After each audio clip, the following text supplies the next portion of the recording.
ito ay rated SPG. Striktong patnubay at gabay ng magulang ang kailangan. Dahil sa bulletproof na suot ni David ay hindi niya pa oras para makita si San Pedro.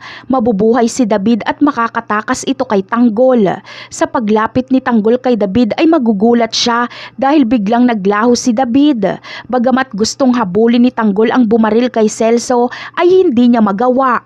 Nakita niya kasing kalunos-lunos ang nangyari kay Celso kaya kailangan niya ito unahing asikasuhin.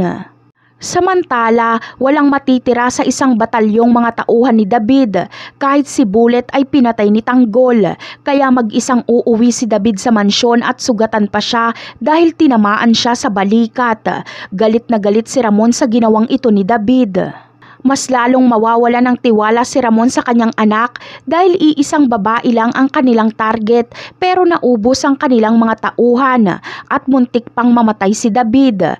Para kay Ramon ay napakalampa ng kanyang anak at ang hindi pa matanggap ni Ramon ay ginawa ito ni David hindi para sa kanilang pamilya kundi para sa mga kabalyero.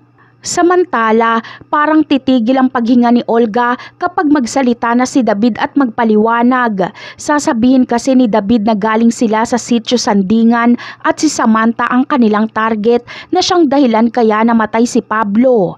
Malinaw kay Olga na anak niya ang tinutukoy ni David dahil sa sitio Sandingan ang bagong tirahan nila Bubbles. Kaya agad naaalis si Olga para puntahan si Bubbles. Napakarami pa nating dapat abangan sa mga susunod na episode. Paalam!